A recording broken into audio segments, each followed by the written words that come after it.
Kalau kita hari ini bicara, kenaikan ini gunakan untuk apa sih? Setelah itu uang subsidinya kemana gitu kan? Iya, betul. Ada beberapa ribuan orang antri BLT. Tapi apakah itu memecahkan solusi terhadap ekonomi Indonesia? Tidak. Kita juga lihat beberapa statement-statement di elit kita bahwa kenaikan ini subsidi akan dialihkan. Keuangan negara juga dialihkan untuk pembangunan proyek IKN. Kalau ngomong keadilan sosial, maka dari hulu ke hilir seharusnya pemerintah sudah melihat dampak apa yang terjadi ketika BBM ini menjadi langka, dampak apa yang terjadi ketika BBM ini naik. Sedangkan hari ini ada beberapa bagian rakyat kita, ada bagian masyarakat kita, ada bagian teman kita, saudara kita. Karena dengan naiknya BBM, mereka nggak mau terpungkiri pun mereka makan sulit. Iya. Harga telur sekarang naiknya sangat Iya, signifikan. sangat signifikan.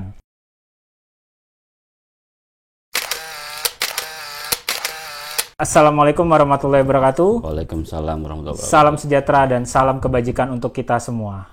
Sahabat JSLG Official dimanapun Anda berada, kembali lagi bersama kami dalam program Nalar Hukum. Jangan bilang melek hukum sebelum nalar hukum. Oke, senang sekali rasanya kami menemani sahabat JSLG Official dimanapun Anda berada selama kurang lebih 30 menit ke depan. Dan pada kesempatan kali ini kita akan membahas topik yang sedang ramai dibicarakan, bahkan sampai hingga detik ini masih trending. Jadi menjadi trending terkait dengan kebijakan kenaikan BBM. Dan dalam tema ini kita akan membedah kenaikan BBM tidak mencerminkan sila kelima dalam Pancasila. Bersama tamu kita yaitu Mas Andika Hendrawanto, SHMH, CLA, CLI, CRA. Selamat sore Mas Andika. Sore. Sehat Mas Andika? Alhamdulillah. Terima kasih nih sudah mau kembali kami undang di dalam program Nalar Hukum kali ini. Beliau salah satu aktivis perburuhan dan pengamat kebijakan publik. Beliau juga sudah pernah kita undang dalam hal waktu itu pembahasannya tentang dampak COVID ya terhadap para pekerja. Dan kebetulan dalam hal kenaikan BBM ini ada respon atau reaksi dari teman-teman serikat, sehingga kita mengundang beliau tapi dalam sudut pandang Pancasila.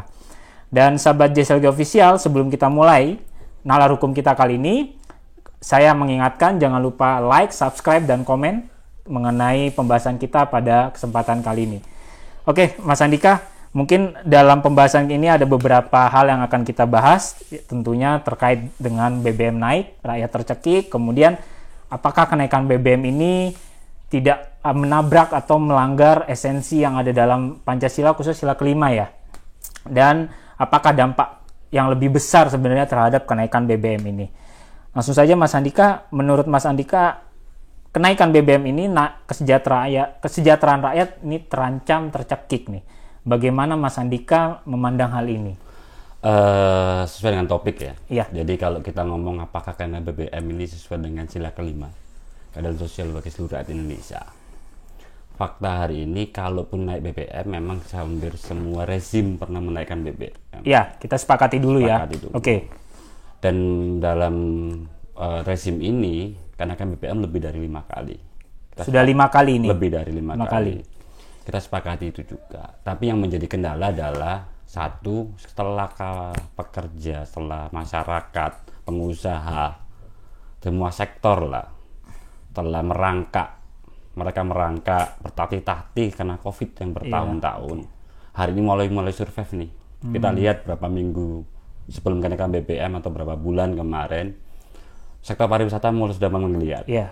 Ketika sektor pariwisata menggeliat, perdagangan sudah mulai baik, pemerintah menaikkan BBM dengan mencabut subsidi, sebagian subsidi katanya. Masih ada pencabutan sebagian subsidi. Ini yang menjadikan ekonomi hari ini menjadi sangat terpukul lagi. Fakta di lapangan bahwa satu, transportasi pasti naik. Ketika transportasi naik, maka berdampak pada bahan pokok yang naik. Ketika bahan pokok naik, maka semua kebutuhan hajat hidup masyarakat Indonesia juga naik. Kalau kita ngomong bahwa ini berkeadilan, maka keadilan ini harus tercerminkan. Karena negara hadir ini seharusnya mengatur bahwa kenaikan ini harusnya tidak berdampak secara langsung pada masyarakat. Kalau kita hari ini bicara, kenaikan ini digunakan untuk apa sih? Setelah itu uang subsidinya kemana gitu kan. Iya, betul. Kalau hari ini ngomong uang subsidinya kemana, maka katanya ada bantuan langsung tunai yang kita lihat di BLT di televisi setiap hari kemarin ada beberapa ribuan orang antri BLT. Tapi apakah itu memecahkan solusi terhadap ekonomi Indonesia? Tidak. Sebab seharusnya pemerintah itu bukan memberikan makan pada masyarakatnya, tapi memberikan kail. Kail itu berupa usaha. Kedua, apakah sektor ini juga akan berdampak pada sektor-sektor lain? Pasti kenaikan BBM. Dan jangan lupa, ketika BBM hari ini naik, itu menjadi bom waktu bagi pengusaha dunia usaha. Sekali lagi bom waktu. Kenapa? Tahun 2023 maka akan ada kenaikan UMK yang dituntut oleh pekerja sedemikian rupa tingginya. Apakah mampu pengusahanya? Sedangkan hari ini kita lihat bahwa kenaikan itu sudah mempengaruhi dunia usaha. Itu. Nah, kita juga lihat beberapa statement-statement di elit kita bahwa kenaikan ini subsidi akan dialihkan. Keuangan negara juga dialihkan untuk pembangunan proyek IKN. Oke. Apakah seharusnya gini? Kepentingan lebih penting mana kita membangun sebuah IKN yang menjadi simbol sebuah negara, ataukah masyarakatnya dulu disejahterakan? Kalau ngomong keadilan sosial bagi seluruh masyarakat Indonesia, maka seharusnya program yang sifatnya fenomenal IKN, yang secara struktur kita ngomong bahwa itu ada program politis, walaupun itu berdampak memang karena itu untuk menjadi negara kita lebih bermarwah. Seharusnya kan gini, ini menjadikan proyek multi years, tunda dahulu sampai ekonomi di Indonesia benar-benar stabil dan masyarakat benar-benar sudah survive. Karena kemarin kita ngomong dari Indonesia merdeka kemarin sangat jelas sekali. Sembuh lebih cepat, bangkit lebih kuat. Betul. Kita ngomong kita survive, kita sembuh lebih cepat. Oke, tapi bangkit lebih kuat dengan kondisi ekonomi terpuruk masyarakat satu persatu, dunia usaha akan tumbang satu persatu, masyarakat akan ter-PHK karena dengan dampaknya BBM naik sangat signifikan ini. Dunia usaha yang kemarin pariwisata sudah mulai naik, hari ini mau nggak mau tour guide, semua hotel dan lain-lain akan menaikkan nilai rate-nya. Betul. Dengan begitu maka posisinya dunia wisata yang kemarin sudah naik pasti akan turun lagi. Keadilan yang mana diciptakan oleh negara? Kalaupun negara mau ikat pinggang untuk semua rakyatnya, ayo semua sama-sama ikat pinggang. Tarik bukan hanya masyarakat tapi juga pemerintahan, proyek-proyek yang sifatnya bukan tidak menunjang sektor usaha di Indonesia. Berapa proyek mega proyek Indonesia hentikan dahulu. Buat proyek itu multi years. Dan masyarakat bangun dulu, survivekan dulu masyarakat, tahankan dulu mental masyarakat. Kita nggak mau dong Indonesia nanti menjadi kayak Venezuela dan negara-negara lain sehingga terpuruk. Keterpurukan ini sebenarnya apa? Negara hadir seharusnya untuk mensejahterakan masyarakat, welfare. Kalau ngomong keadilan adil itu kan, kalau konsepnya dulu ada 3 asas keadilan kita paham, tapi sekarang sudah berubah menjadi welfare. Bagaimana sejahtera itu adalah ending daripada proses keadilan. Kalau kita ngomong keadilan bagi seluruh rakyat Indonesia, maka keadilan kita dari kulnom kita, Pancasila kita seharusnya adalah kesejahteraan masyarakat Indonesia. Sejahterakan dahulu masyarakatnya. Baru kita mau bertarung, kita mau membangun sesuatu hal yang gede, kita mau membangun sesuatu hal yang besar. Gitu. Berarti menurut Mas Andika kan tadi udah banyak dikatakan. Ada salah satu hal yang menarik, yaitu juga ada indikasi kenaikan BBM ini juga untuk mensubsidi karena IKN ya, pembangunan IKN. Dan yang kedua juga kan, ini kan kita tahu nih, pemerintah yang tadi Mas Andika bilang, bahwasanya pemerintah bilang ini subsidinya sudah terlalu besar untuk BBM ini, jadi kenapa ini dinaikkan? Dan ini juga salah satu dalih pemerintah dengan dinaikkan subsidi, tidak ada nih masyarakat kelas atas yang menggunakan BBM bersubsidi agar tepat sasaran. Salah satunya tadi melalui BLT. Nah, kita coba, ini kan tadi dari sudut pandang ekonomi, Mas. Kita coba geser dari sudut pandang secara hukum, secara normatif. Menurut Mas Andika, ketika kenaikan BBM ini, apakah ada dampak? Ini khususnya kan dari teman-teman serikat kan sudah melakukan aksi ya, bahkan hari ini katanya ada aksi lagi dari serikat pekerja. Nah, ini apakah selain soal UMK, apakah ini nanti akan berimbas kepada pengaturan di dalam Undang-Undang Cipta Kerja terkait ketenaga kerjaan, Mas? Gini, dampak itu pasti. Karena apa? Ketika perusahaan dengan naiknya BBM sangat tinggi, transportasi dan lain-lain, perusahaan menggunakan perusahaan-perusahaan menggunakan sifatnya transportasi terutama, akan ada banyak efisiensi.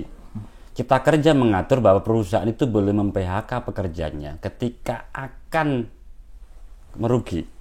Kalau dulu dengan undang yang lama menyatakan bahwa posisinya ketika perusahaan merugi 2 tahun berturut-turut, ini akan merugi pun boleh untuk mem-PHK. Efisiensi. Ketika efisiensi terjadi pada sektor pekerjaan apapun juga yang terdampak oleh BBM ini, maka pengangguran semakin banyak. Hari ini kita melihat, jangankan sektor yang formal, kita ngomong sektor kayak ojol aja sudah mulai bergeliat. Ketika ojol bergeliat, mereka sekarang bagaimana masyarakat melihatnya toh? Kalau seperti itu, mungkin anekdotnya seperti ini. Hari ini pemerintah dengan Pertaminanya itu merasakan bahwa dengan subsidi ini, maka hari masih subsidi, bahwa posisinya masih mensubsidi. Ya kita sebagai rakyat, kita kalau mau prihatin sama pemerintah, yuk sama-sama semua dalam waktu 1 bulan ke depan. Ini anekdot nih, guyonan ini. 1 bulan ke depan, semua jangan beli produk Pertamina dong. Kita beralih ke POM yang lain yang selain Pertamina. Sehingga apa? Berarti kita kan menjaga negara supaya nggak mensubsidi rakyatnya toh? Ada keuangan negara kita jaga. Tapi ketika itu terjadi, apakah Pertamina nggak collab nih? 1 bulan seluruh rakyat Indonesia, karena kita nggak mau disubsidi pemerintah, kita merasa bahwa kita ingin mandiri, kita sayang negara kita, yuk sama-sama nggak pakai Pertamina 1 bulan aja.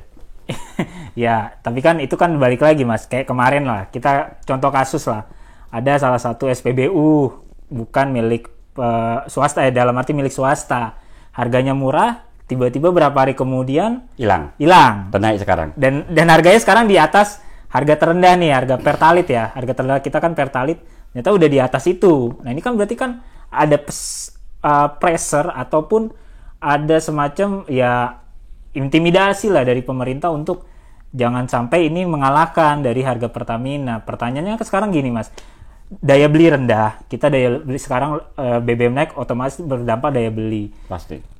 Orang harga 1.000-2.000 kayaknya sayang lah kita ngeluarin, nih harga beda 1.000, pasti lebih milih yang lebih murah ya. Gimana kalau kita jangan beli produk Pertamina, sementara harga Pertamina nih, harga dalam arti Pertalite lebih murah lah. Kan ini yang harus masyarakat mungkin harus lebih aware ya. Apa sih yang harus dilakukan, sementara juga pastinya terkait dengan harga BBM naik kan kebutuhan pokok Mas yang dikhawatirkan. Akan naik lah harganya. Negara dulu kita sudah pernah tahu bahwa negara Indonesia dulu pernah menciptakan namanya bioenergi. Jadi bensin ataupun BBM tersebut ada dioplos dengan namanya beberapa kayak bioetanol dengan produk-produk Indonesia dicampur. Tapi hari itu cuma menjadi wacana. Kalau kita ngomong sekarang menggunakan energi yang terbarukan, Indonesia ini negara yang kaya. Jangan salah, negara yang kaya. Kita bisa menghasilkan singkong, jagung, tebu, yang semuanya bisa diolah menjadi etanol. Etanol tersebut bisa digunakan untuk sebagian pencampuran bahan bakar. Setidaknya pertama mengurangi emisi, pasti. Yang kedua adalah itu produk yang bisa dihasilkan oleh negeri kita loh. Kita kan tahu tongkat dan kayu pun menjadi tanaman di Indonesia. Betul. Dengan produk-produk seperti itu, maka seharusnya ketika kita ngomong hari ini, kita nggak akan ada krisis dong terkait masalah energi.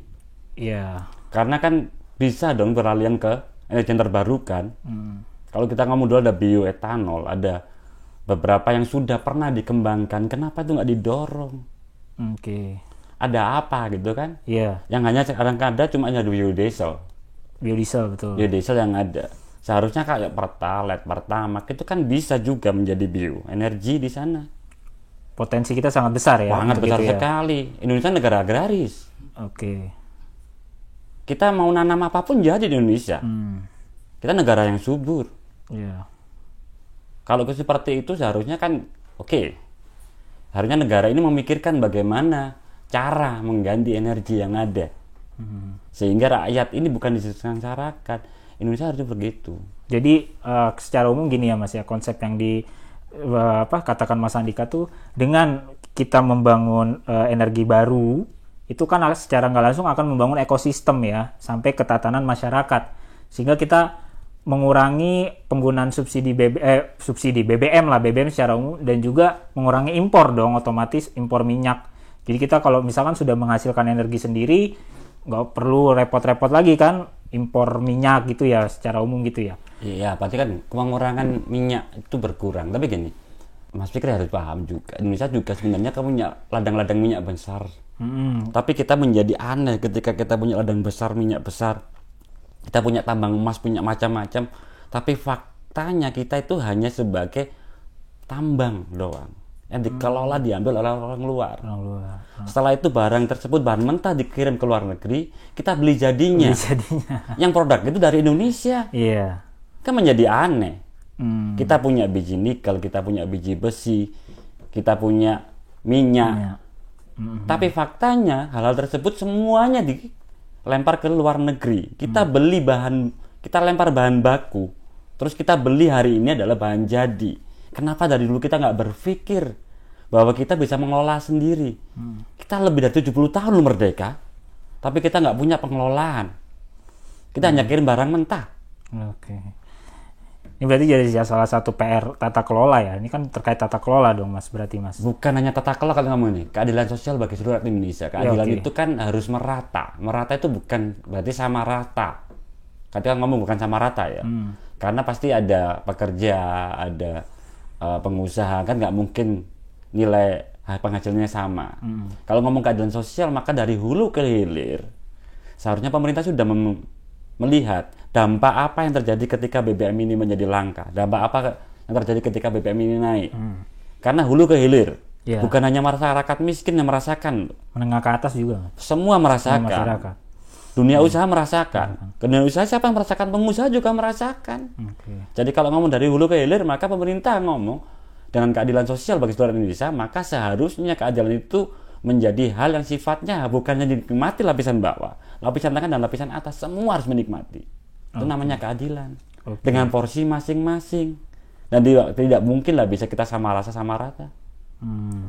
Ya oke, itu berarti dari sudut pandang sila kelima Pancasila ya Mas ya. Nah nih Mas, kita agak bergeser lagi topiknya terkait kenaikan BBM. Reaksi dari rekan-rekan serikat pekerja kan hari ini katanya ada aksi ya, ada aksi untuk menolak kenaikan BBM. Nah, kira-kira apa lagi sih Mas aksi yang reaksi dari teman-teman serikat ini selain demonstrasi untuk merespon kenaikan BBM ini? Dalam tataran ini kalau kami dari masyarakat, kalau ngomong masyarakat sipil, pekerja dan juga mahasiswa, kita nggak bisa berbuat apa-apa untuk merubah sebuah kebijakan. Kita hanya bisa turun ke jalan. Jadi bukan karena gini, ketika pemerintah membuat kebijakan, kami ini hanya menyikapi kebijakan pemerintah. Kami mengingatkan, pemerintah kalian dipilih oleh rakyat. DPR kalian dipilih oleh rakyat. Kalian itu outsourcing loh. Mereka 5 tahunan loh. DPR RI 5 tahunan, Presiden 5 tahun. Mereka outsourcing dipilih oleh rakyat. Dengarkanlah dong suara rakyat. Kalau kita ngomong suara rakyat, suara Tuhan kan. Maka seharusnya suara rakyat hari ini didengar dong. Atau jangan-jangan tanda kutip Tuhan kita berbeda, itu aja masalahnya. Itu. Nah, Mas, ini kan kalau kita lagi memandang lagi dari tadi sudut Pancasila sudah dibahas, dari perspektif Undang-Undang Cipta Kerja juga dibahas. Nah, apakah selain demonstrasi ada upaya yang bisa dilakukan dari misalkan perspektif hukum, upaya hukum lah yang bisa dilakukan oleh masyarakat ataupun oleh para praktisi hukum untuk mereaksi atau merespon kenaikan BBM ini? Misalkan adanya gugatan kah, adanya apakah yang mungkin bisa dilakukan selain di luar demonstrasi, Mas? Kan, kalau kita ngomong gugat-menggugat, mungkin dari hari ini dari sudut kami pekerja, dari sudut kawan-kawan, juga dari sudut kawan-kawan lapisan masyarakat sipil, kita nggak anti hukum. Tapi kita tahu faktanya lah. Ketika Cipta Kerja kemarin, gugatan sudah masuk ke pengadilan Mahkamah Konstitusi yang kita anggap sebagai hal yang bisa membahagiakan, membanggakan bangsa Indonesia karena punya Mahkamah Konstitusi. Tapi putusan Mahkamah Konstitusi menjadi putusan yang sifatnya ambigu. Tahu sendiri kan putusan kemarin Cipta Kerja kita, bukan catat secara formil tapi ada inkonstitusional bersyarat. Dan baru kali ini putusan seperti itu. Ada syarat 2 tahun. Nah, kalau kita hari ini ngomong terkait masalah gugatan, gugatannya jangka waktunya. Kita menggugat berbulan-bulan, ada hari. Sedangkan hari ini ada beberapa bagian rakyat kita, ada bagian masyarakat kita, ada bagian teman kita, saudara kita, masyarakat lapisan bawah, menengah pun, yang hari ini memang karena dengan naiknya BBM, mereka nggak mau terpungkiri pun mereka makan sulit. Iya. Harga telur sekarang naiknya sangat Iya, signifikan. sangat signifikan. Bahkan kalau ngomong telur adalah kebutuhan pokok. Kita mau buat roti pakai telur, mau buat mie pun pakai telur. Itu kan kebutuhan pokok yang naiknya signifikan. Beberapa komoditi pun signifikan. Kalau kita hari ini gini, seharusnya negara ini nggak nunggu dong, pemerintah ini nggak nunggu dong, rakyatnya harus selalu menggugat pemerintahnya, kan menjadi lucu. Iya. Berkali-kali kebijakan digugat, terus kebijakan ini dibuat dasarkannya apa? Dasarnya seharusnya kebijakan ketika mau dibuat, cek dulu ke masyarakat, lapisan masyarakatnya seperti apa. Oke. Kalau memang mau semua masyarakat harus menggunakan transportasi moda umum, karena BBM naik maka pemerintah menganjurkan gunakan transportasi moda umum. Iya. Saya sepakati, ayo. Tapi beri contoh dong. Sekarang anggota dewan semuanya punya mobil dinas. Hapus dong mobil dinasnya. Suruh pakai transportasi umum. Termasuk uang pensiun ya? Semuanya dong. Termasuk uang pensiun yang kemarin Iyalah. ramai dibahas. Nah Mas, ini Mas, terkait aksi demonstrasi. Ini kan kemarin target teman-teman serikat atau mungkin sama ya dengan mahasiswa lain. Ketika demonstrasi, ada respon dong harusnya dari pemerintah. Entah itu audiensi atau apakah. Nah, apakah memang ada target untuk menyampaikan aspirasi itu demonstrasi ini di audiensi Mas? Dengan misalkan di istana targetnya audiensi dengan presiden, atau di DPR targetnya audiensi dengan anggota DPR, kan gitu. Kalau kita audiensi, kita sudah cukup jengah, bahasanya jengah. Kenapa? Audiensi itu hanya mendengarkan, akan disampaikan, akan dipelajari. Hari ini masyarakat butuhnya adalah fakta real. Terlalu diplomatis lah ya. Ya, fakta real. Kalau kemarin pun jangankan audiensi, orang demo di dalam Ada perayaan. ada perayaan ulang tahun. Iya, Jangankan iya. audiensi. Ini kan audiensi ya. Jadi yang demo di dalam nyanyi selamat ulang tahun kan Iya. juga miris kan? Iya, betul. Seharusnya Kontradiktif lah ya. kalau ngomong sih miris banget lah. Sangat miris banget. Seharusnya ada keprihatinan lah. Iya, betul. Itu aja. Oke, Mas. Saya kan di rumah lah, jangan di gedung dewan. Oke, terakhir Mas. Menurut Mas, apa sih pesan yang ingin disampaikan Mas Andika, mungkin mewakili teman-teman serikat atau mewakili masyarakat secara umum terkait dengan adanya kenaikan BBM ini, Mas? Jadi gini, kepada pemerintah dan stakeholder yang terhormat, setidaknya ketika BBM ini naik, tolong dong perhatikan masyarakatnya, kaji ulang. Kalaupun memang ada proyek-proyek yang sifatnya itu mendesak untuk dibangun kayak IKN dan beberapa proyek yang lain, tunda dulu, buat multi years. Selamatkan dulu bangsa ini, selamatkan dulu rakyat ini. Ketika mereka sudah selamat, sudah survive, yuk kita bangun lagi. Kenapa? Ketika masyarakat semuanya lapar, masyarakat menjadi lapar. Ketika masyarakat lapar, maka tindakan kriminalnya akan lebih sering terjadi. Oh, oke. Jadi, perut kosong ini menciptakan orang untuk berpikir tidak logis. Iya. Banyak kejadian ketika perut kosong mereka harus mencuri. Ketika perut kosong banyak beberapa hal. Kita lihat di media massa berapa banyak sekarang orang bunuh diri. Karena ke perutnya kosong, tidak dapat pekerjaan dan lain-lain. Apalagi sekarang. Kemarin setelah COVID, kalau kita baca di media, ada seorang bapak bunuh diri dengan mengajak anaknya. Karena kondisinya tidak dapat pekerjaan dan tidak bisa makan. Itu setelah COVID. Hari ini sudah merangkak, kondisi mau naik, digencet lagi BBM dinaikkan. Iya. Berapa banyak lagi korban rakyat berjatuhan, masyarakat miskin.